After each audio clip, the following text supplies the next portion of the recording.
dengan umum kita Al-Fatihah. Bismillahirrahmanirrahim.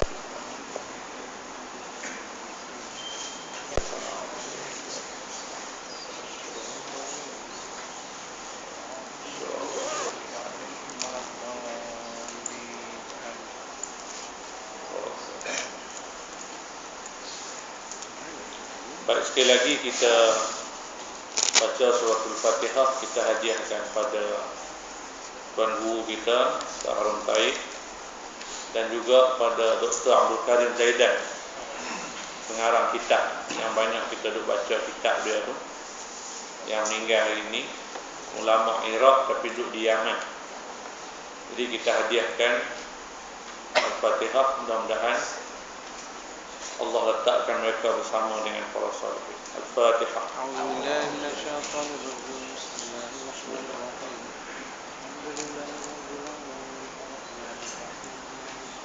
Ya.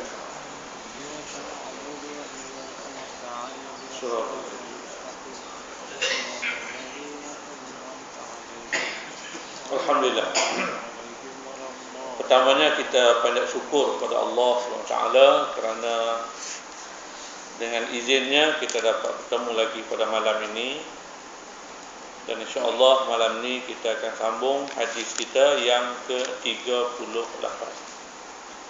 Mudah-mudahan satu dua perkara yang akan kita bincang, kita kongsikan ini dapatlah jadi pengajaran, jadi manfaat untuk kita bersama, insya-Allah. Hidup kita ni beginilah. Dalam kesungguhan kita untuk mencari kehidupan duniawi, jangan sampai kita lupa dan kita abaikan kepentingan untuk kita di ukhrawi, di hari akhirat. Walaupun kalau kita nak bandingkan duniawi dengan ukhrawi, akhirat tu jauh lebih panjang, jauh lebih lama. Tetapi yang dituntut pada kita oleh Allah Subhanahu wa taala tidaklah sampai kepada peringkat kita tinggalkan duniawi ini. Tinggal, tak usah dah ambil, jangan peduli langsung, taklah sampai ke peringkat itu. Cumanya yang kita dituntut oleh Allah, oleh Islam, supaya jangan sampai kita tidak ada masa, tidak ada ruang di dalam kesibukan urusan duniawi kita ini. Jangan sampai tak ada masa, sikit pun jadi. Padahal kalau kita nak bandingkan peruntukan masa kita untuk urusan duniawi, jauh lebih banyak berbanding dengan ukhrawi. Itu pun jadilah, mana sampai begitulah diberi ruang pada kita. Tak apa, cuma jangan sampai tak ada masa. Jadi perhatian sekalian, atas dasar itulah maka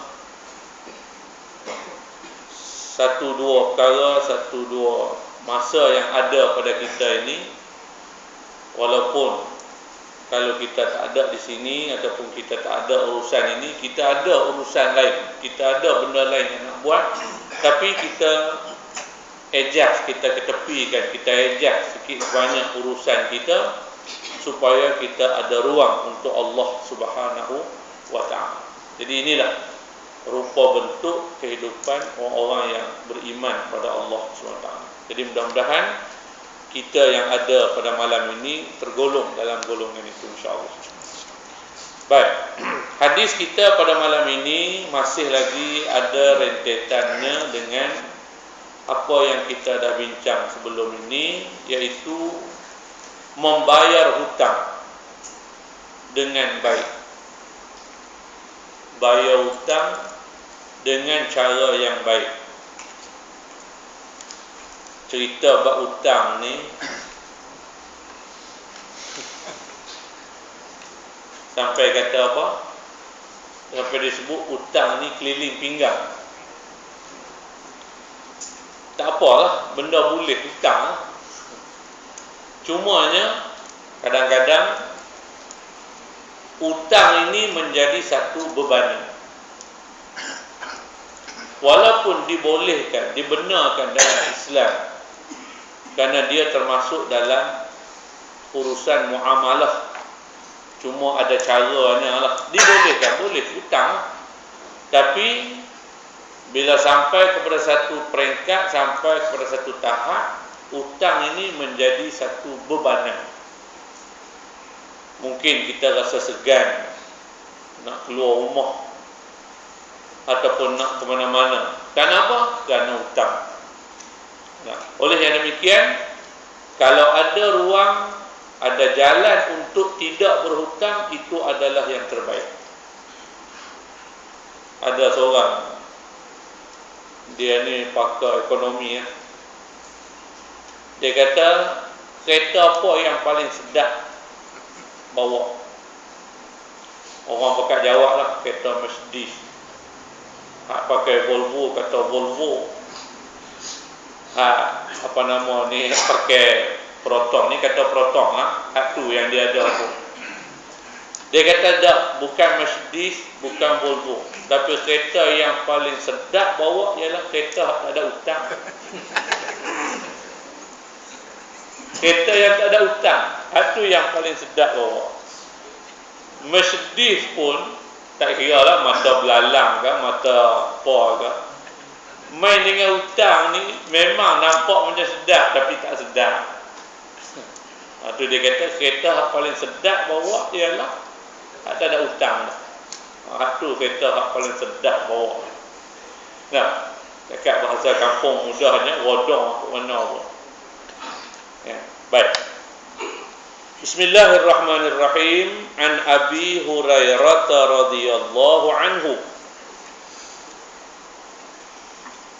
anna rajulan atan nabiyya sallallahu alaihi wasallam yataqadahu fa'aghlaza lahu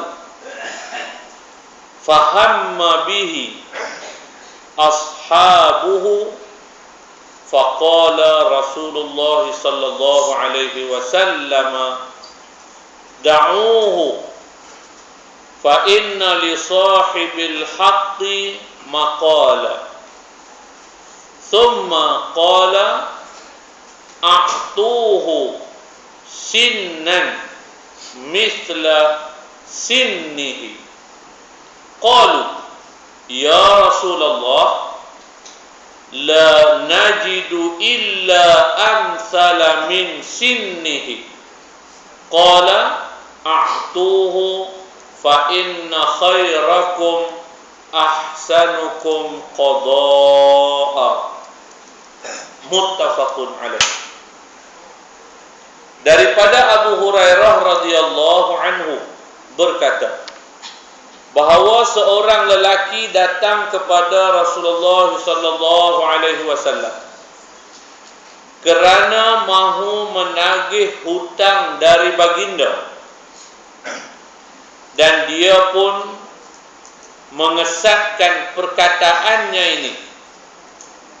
Hampir sahaja sahabat Nabi sallallahu alaihi wasallam melakukan suatu yang jahat terhadap orang tadi.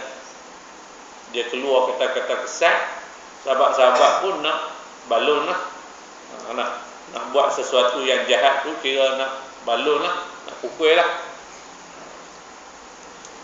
Maka Rasulullah sallallahu alaihi wasallam bersabda, biarkanlah dia berbuat demikian itu, kerana orang yang memiliki itu ada kebenaran untuk dia bercakap sesuatu. Kemudian Nabi sallallahu alaihi wasallam bersabda lagi, bayarkanlah kepadanya seekor binatang yang sama umurnya dengan yang aku hutang dahulu. Sahabat menjawab, wahai Rasulullah, kami tidak mendapati kecuali yang lebih tua dari umur yang engkau berhutang dahulu.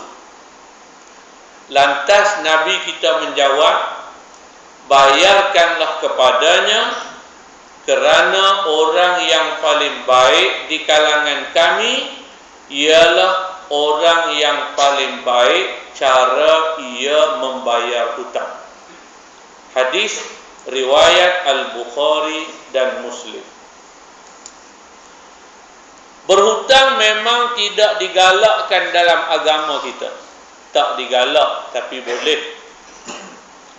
Kerana hutang itu menghinakan kita di siang hari dan mendukacitakan kita di waktu malam. Ini dia punya kesan hutang ni. Siang hari berasa hina diri. Kenapa? Kerana hutang. Malam hari pula tak lena tidur, berdukacita. Pasal apa? Teringatkan hutang. Ni dulu orang lah ni dia semacam lah. Baik. Namun dalam keadaan tertentu, kadang-kadang kita terpaksa berhutang untuk memenuhi keperluan yang sangat terdesak. Maka apabila kita berhutang, maka hendaklah kita menepati janji tempoh yang telah kita tetapkan dan membayar dengan sempurna apa yang telah kita hutang. Kalau mungkin ada halangan sehingga kita tidak mampu membayar hutang pada tempoh yang telah ditetapkan, maka hendaklah kita memberitahu kepada orang yang memberi hutang kepada kita dengan menyebutkan alasan yang munasabah, dan hendaklah kita meminta maaf daripada orang yang beri hutang itu. Jangan keadaan menjadi terbalik. Orang yang memberi hutang terpaksa datang ke rumah kita beberapa kali, macam tahu-tahu saja, untuk menagih hutang dari kita. Sudahlah dia yang memberi hutang kepada kita, kemudian dia pula yang berulang alik ke tempat kita untuk menerima hutang itu. Orang yang beriman akan membayar hutang tepat seperti tempoh yang dijanjikan. Bahkan ia membayarnya dengan cara yang memudahkan orang yang memberi hutang itu, seperti dihantarkan ke rumahnya atau diberikan bayaran dengan yang lebih baik lagi. Wallahu a'lam. Cerita hari ini mudah tu lah. Itu cerita dia, orang yang ada hutang bayar hutang sebelum mati.